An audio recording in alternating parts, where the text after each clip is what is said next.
County residents could be seeing a surprise increase in their summer tax bill to help cover a $49 million judgment. Today, county commissioners took two crucial votes on this issue, and that increase is really in limbo here.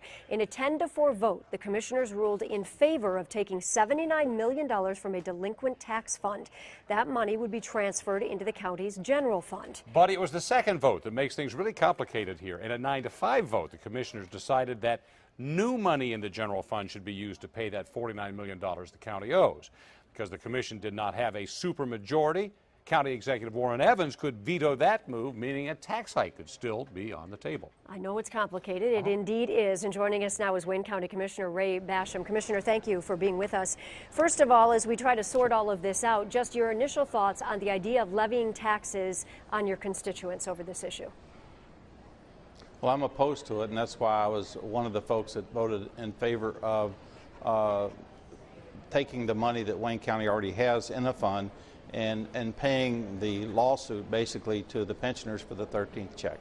Yeah, clearly what we've been hearing from people when we talk to them on the streets is they favor that also. I mean, you've got the money already sitting there in a fund. Why can't you just move it over and use it to pay this?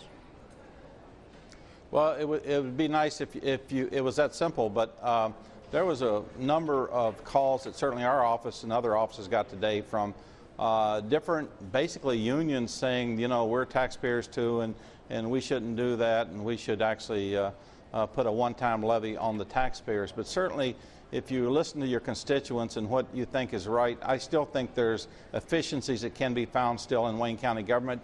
I think that we have the money that we can actually pay this without increasing people's property taxes. So I was one of those that opposed putting this burden onto the taxpayers, additional burden. As we just reported before we introduced you here, because the commission did not have a supermajority, the county executive, Warren Evans, could veto the move, meaning a tax hike is still possible. What are your thoughts on the possibility of that happening? Any word? Well, I'm sorry, but these are the, it's fluid. It's something that's fluid as we speak. Certainly, we voted to not put this on the taxpayers. And certainly, if the exec vetoes it, and I respect his ability to do that, but certainly we as legislators have the ability to override the veto, and that's where I hope this goes. If in fact he vetoes it, I hope that we have the votes to override the veto. I'm 1 of 15. Yeah, this has certainly gotten to be kind of an ugly fight on this thing here, with taxpayers kind of stuck in the middle right here. What happens if you guys never get to an agreement on this? Are you going to be able to come up with something partial, kind of kick the can down the road again?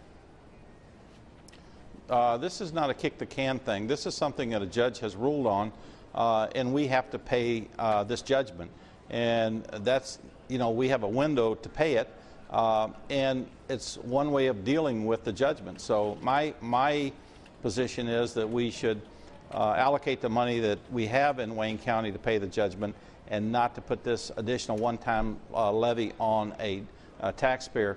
It's basically somewhere between $60 and $70 per 100,000 of a home one-time judgment. I'm opposed to that. You know, I do want to ask you, does the commission have to sign off on any tax bills before they go out to residents? Yes, we've already, it's my understanding that this would be, if we lose, again, we got another meeting. If the exec vetoes this, then I anticipate another meeting real soon to deal with that issue. So it's fluid as we speak. So if you look back at how we got into this problem in the first place and had to end up paying $49 million, you could argue, and I'm sure some taxpayer someplace is going to argue in court, that there was some negligence on the part of the county that got us in this boat. What happens if people do come out and say, we're not going to pay this? We saw this happening in Inkster in another case. We're not even going to pay this tax. What happens if a taxpayer says, we're not going to pay it because you guys screwed up, we're taking you to court over it?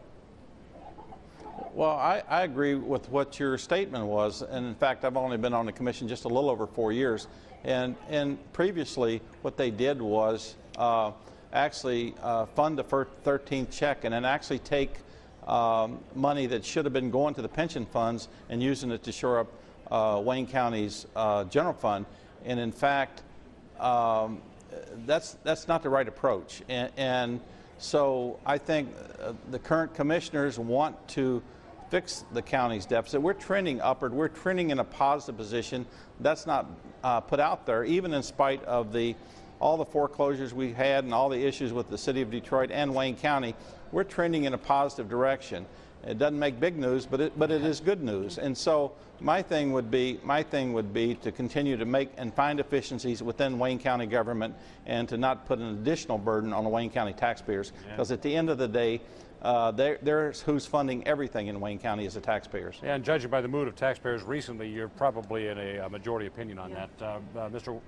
Ray Basham, Wayne County Commissioner, thank you for your time. Thank you.